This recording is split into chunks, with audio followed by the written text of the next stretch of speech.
the 2018 Atlanta Press Club Loudermilk Young Debate Series. Brought to you from the studios of Georgia Public Broadcasting. The Democratic race for State School Superintendent.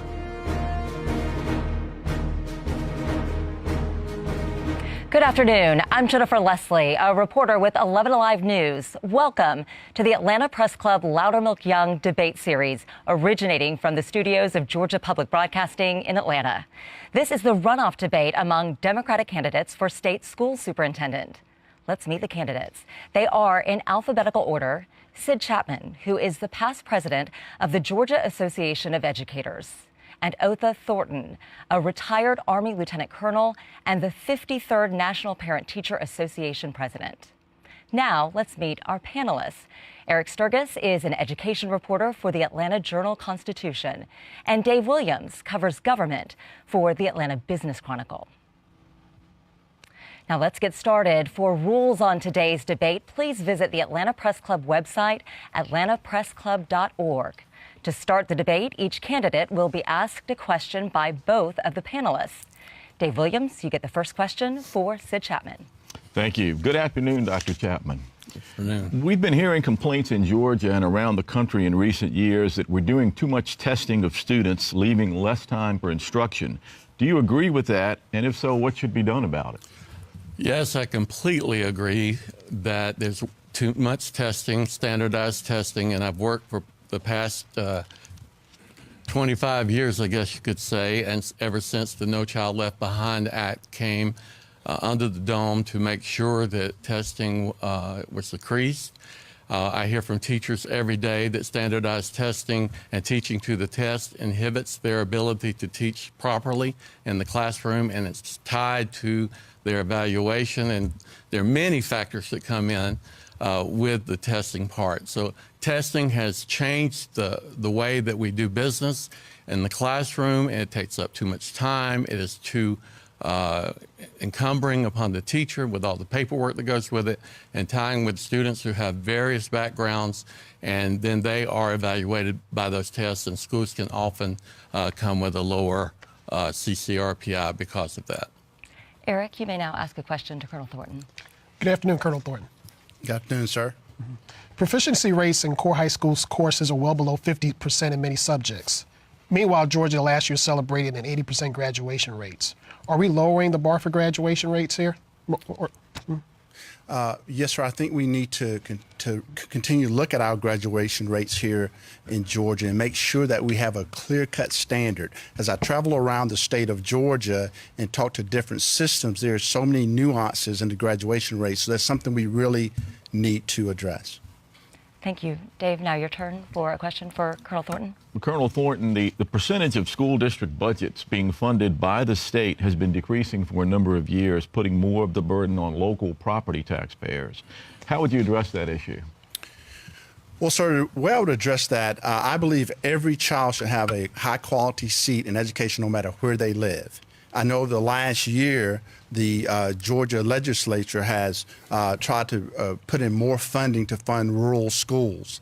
So with that being said, we really need to look at that and ensure that we look at the equalization of funding in the schools. And again, we have the money here in Georgia. It's a matter of how we allocate the funds and ensuring that we ensure equity, whether it's a rural, suburban, or urban areas here in Georgia. So that's a critical piece. So with that being said, that's working with the legislature and getting the QBE formula updated. It's a 30-year formula, 30-year-old formula from 1985. And I think we add in mental services, social services, and wraparound services. It really will make a difference in addressing the funding in our school systems. And Eric, now the final question from you for Dr. Chapman. Dr. Chapman, some say the department that you want to lead lacks the influence to have a significant impact on education policy in comparison to the governor's office. How would you change that? The last part, it lacks the what now? Lacks the influence. Well, the superintendent is the chief, is the commissioner of education, the Department of Education. It is influential. And so by being the superintendent and having the experience to take the bully pulpit and influence legislators and work with the governor, Stacey Abrams, with a new look at public education and change the things that need to be changed, change the formula, the QBE, to have a better program that is equalized and help those students that are in the rural areas as well as those that are in the metro area.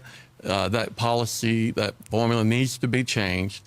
And so the influence of the superintendent is there. You just have to take control of being the superintendent and speak up as a leader and do what you are elected to do, and that is to be the commissioner of public education. Thank you both. That concludes the first portion of the debate. The candidates will now ask a question to their opponent. Each candidate will have 30 seconds to ask the question, 60 seconds to respond, and 30 seconds for a rebuttal.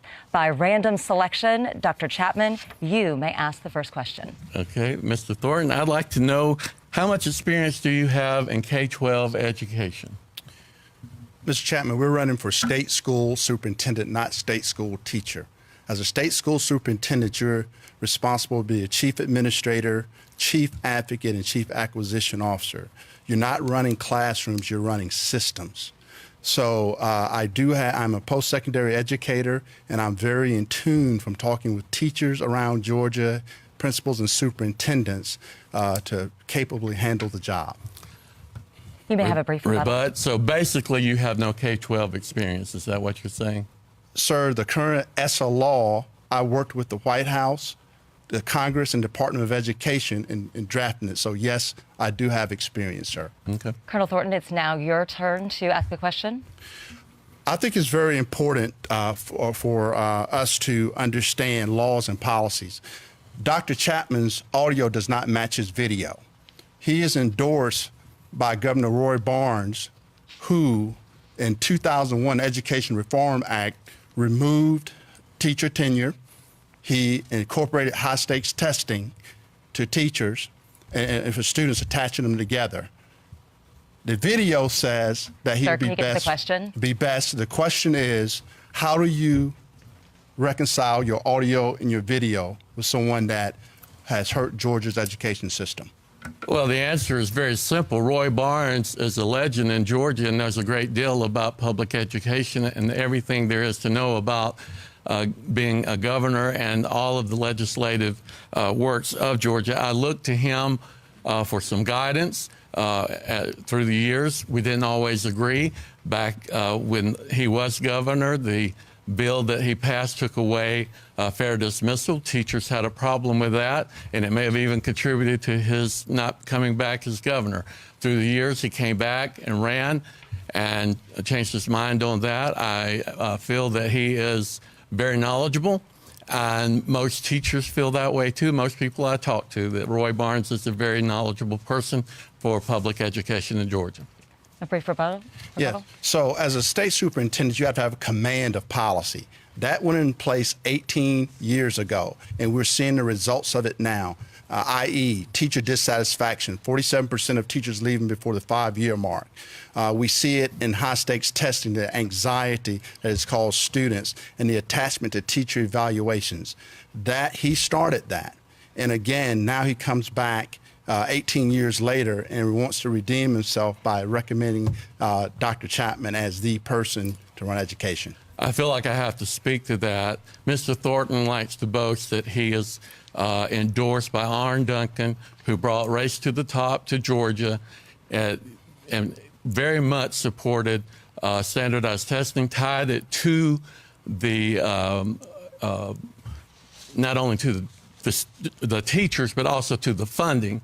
And so all of that has had its impact upon Georgia, not just Roy Barnes that one time. That's been a long time with the No Child Left Behind, and also that is still affecting schools now. Georgia was the we do need to move on. Georgia was the poster child. Roy Barnes started that in 2001. Roy Barnes didn't have a thing to do with Arne Duncan. We will move on to the next section. For those of you just joining us, this is the runoff debate between the Democratic candidates for state school superintendent.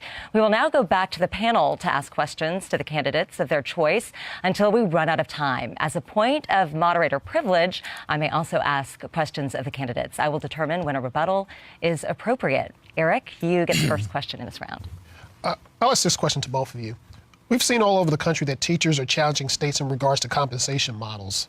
In taking into account the issues around the teacher retirement system and teacher pay, what do we need to do as a state going forward? I'll start off. Well, first of all, we have to treasure our teachers and properly compensate them. In Georgia, we have a great retirement system, but over the last couple of years, our legislature has been talking about changing the 401k plans. I think that's a wrong route to go, and I would fight for teachers to maintain a solid retirement plan, and also look for other incentives for teachers, i.e., in high poverty areas, rural areas, where we can provide incentives to teachers that take that extra step to work in harder places. Also, housing subsidies, and also potentially student loan forgiveness, which as a national PTA president, I've seen some districts around Georgia do it. If we can find $1 billion to try to lure a corporation here, I'm sure we can find a couple $100 million to provide those incentives and compensations for teachers. But I'll listen to the teachers and get the best advice to ensure that we move forward in a good way. Having the pulse of teachers for many years as the president of the Georgia Association of Educators and the Clayton County Education Association, which were paid positions, the CEO of those positions, I heard over and over again from teachers that what has upset them the most is the charter districts, the waiver districts waiving out Title 20, waiving out the state salary schedule, and many of the local school districts have their own salary schedule, and so they lowered that. And I believe that the state salary schedule should be required in every school district and not given that right to the local school district, so they could lower those. And also the overuse of standardized testing, the overwork of paperwork, 10-page lesson plans. All of this is not new. It's been going on for years, and I've been working to reduce that. I've worked for that under the dome here in Georgia, and that's where it matters. Dave, your turn for a question. I'd like both candidates also to answer this question. There's been a lot of discussion here in Georgia and nationally since the Parkland school shooting in Florida about how to better protect students from gun violence, including the possibility of arming classroom teachers. How do you think Georgia should approach the school security issue? You want to start with me?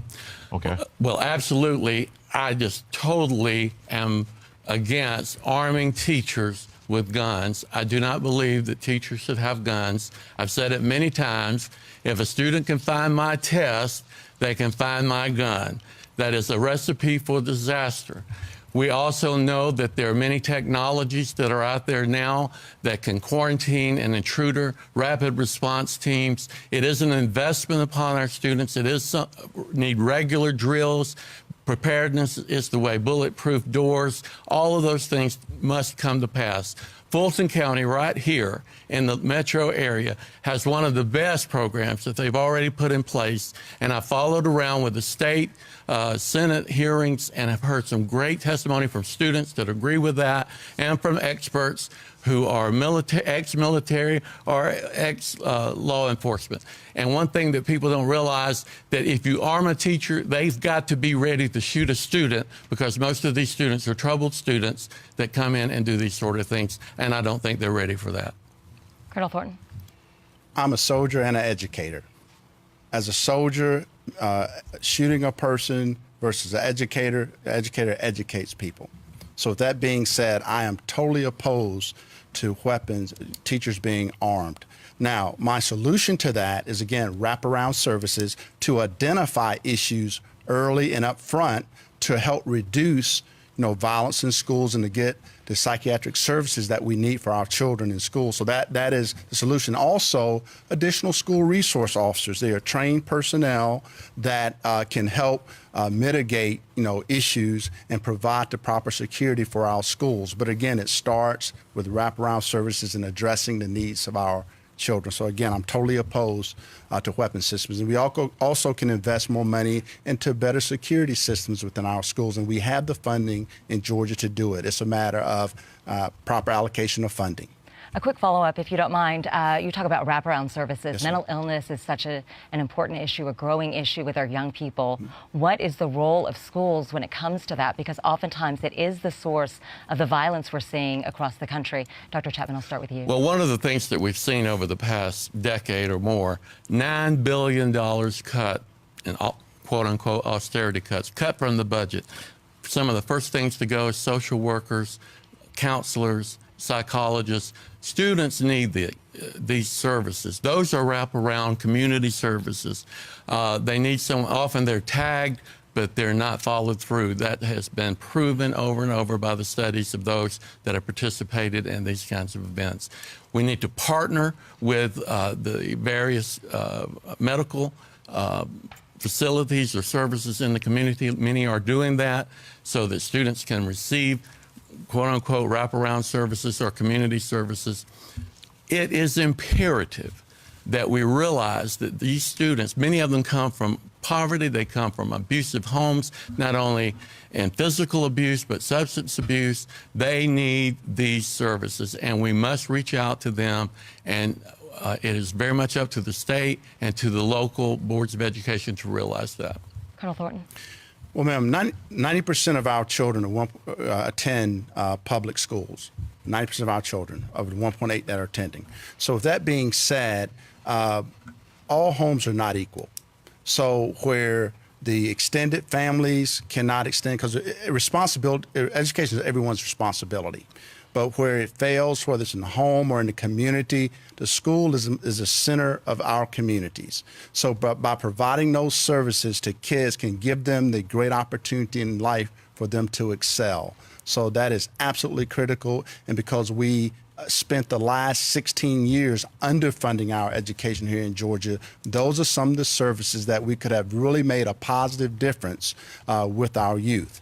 Now, this year we're given an extra $167 million back, but it's a political year. But again, hopefully that will help us with some of those services as we move forward. Thank you.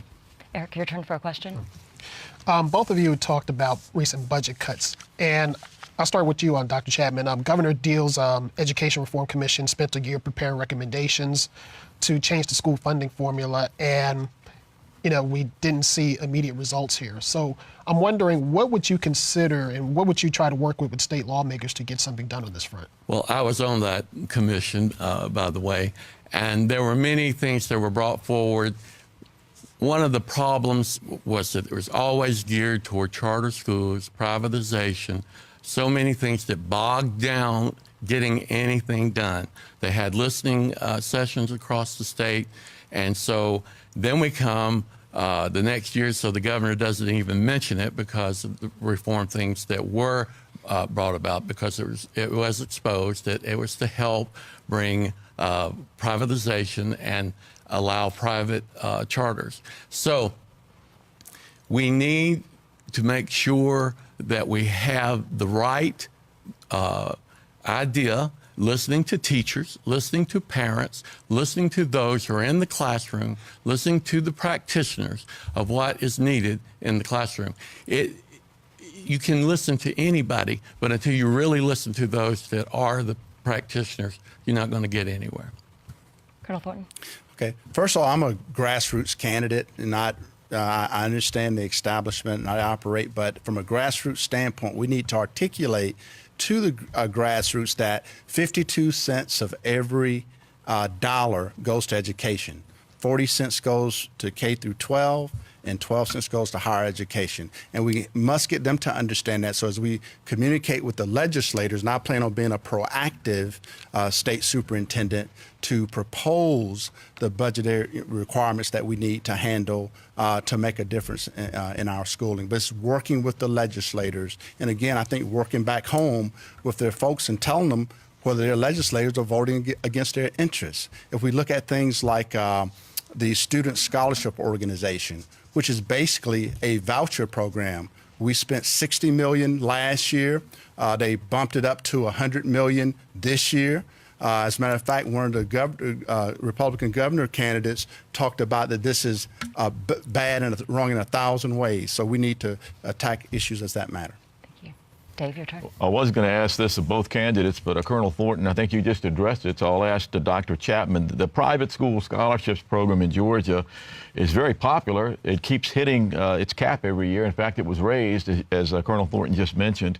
Others say, though, it diverts public funding to private religious schools. What's your opinion of the program? I would agree that it diverts funds from the public schools to private schools. We heard a lot about that particular legislation and some others that had to do with charter schools. That was politics, not policy. It was bad policy. We all heard it. We don't have to go into that. So it was capped, it was raised, it was capped, it was raised, and so there's more and more dollars. It's just a tax break for those who send their children to private schools. And so we need to stop diverting under the name of other entities or some kind of snappy name like a scholarship that will give a tax break to those who are allowed to afford it. We have time for one more question. Eric, I'll let you take it, and would like a response from both candidates. Sure. Pensions are a growing burden on our local and state education budgets, with about $300 million for fiscal year 2019 going towards the teacher retirement systems. And so I was wondering, how would you try to attack that problem? How would you try to lower that cost? Well, the first thing, like I said again, Georgia's retirement system was one of the most attractive ones in the nation, and I think that was very positive in recruiting. I know over the last two sessions, they've actually put around $400 or $500 million to shore it up to ensure that we could honor the promise.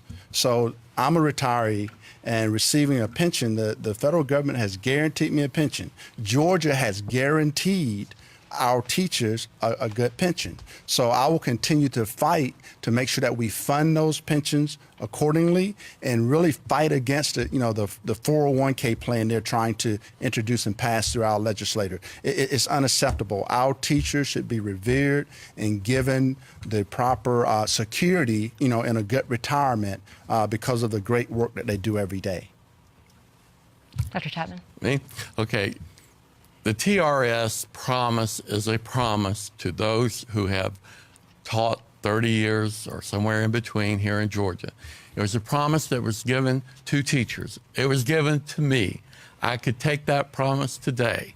So to come in and try to change to something like the state system, which would be a 401k, TRS has a 1.5 COLA every 6 months, and so teachers depend on that. But the problem is this: it goes back that we're not recruiting, although it is a good recruiting tool, but we're not recruiting teachers and keeping teachers. The average life of a teacher is 5 years in the classroom. So we've got to do better in recruiting teachers and giving them incentives to stay in the classroom. And the thing that I hear over and over again is that they're bogged down with all of this testing. They teach to the test. They're not allowed to use their gifts and talents. They get fed up and they go out the door. I hear those that are ready for retirement to say that I wouldn't even recommend someone come into the profession. That is very sad. So there's a lot of things that are involved with it, and we need to work on that. Thank you. That is all the time we have for questions. Each candidate will now have 60 seconds for a closing statement. Colonel Thornton, you get the first closing statement. Thank you. Well, thank you for having me today. I would thank the voters of Georgia, and I would also like to thank Dr. Chapman here for running a fine race. Georgia, we're at a crossroads. We need leadership that is experienced. I have experience at national level, state level, and local level. We need a superintendent that will have the courage and conviction to stand up in a nonpartisan fashion to ensure that our kids are properly educated. You need a chief administrator that will administer our funds correctly in Georgia. We need a chief advocate. I have almost 2 decades as a chief advocate. And last thing, chief acquisition. Working at a national level, I've had the opportunity to acquire resources for corporations and school systems. I want to continue to do that. So, Georgia, please, today, make your choice, and that is Otha Thornton for State School Superintendent. Thank you. Thank you. Dr. Chapman, your turn. I am a certified teacher, K through 12, spent half of my career in the classroom as a social studies teacher, 9 through 12, taught every class, certified in every social studies subject. I understand what teachers go through. My peers elected me, teachers, educators, support professionals, to be the president and CEO of the Clayton County Education Association, to advocate for them. And then they elected me as state president, the CEO of the Georgia Association of Educators. I had to sit with the board. I had educators there. I have leadership skills. They put their trust in me. The educators do. So what I'm asking you to do is to talk to a public school educator. Who do they feel should have this job? I guarantee you that they will say something like, we need someone with that experience. Other legislators, Lester Jackson, Nan Orrock, Nakima Williams, Sam Park, John Ossoff, others have endorsed me. Dr. Chapman, so many that I can't go through right now. Time goes so quickly. But it does. Our time is up. I urge you to vote for me. Our time is up. Thank you both. That concludes our debate. We'd like to remind voters that the runoff elections will be held on Tuesday, July 24th, and early voting has already begun. Our thanks to the candidates and to our panel of journalists. We'd also like to thank the Atlanta Press Club for arranging today's debate. For more information about the Atlanta Press Club and all of the runoff debates they will host, visit atlantapressclub.org. This debate will be archived there and on Georgia Public Broadcasting's website, gpb.org. I'm Jennifer Leslie. Thanks for joining us for the Atlanta Press Club Loudermilk Young Debate Series.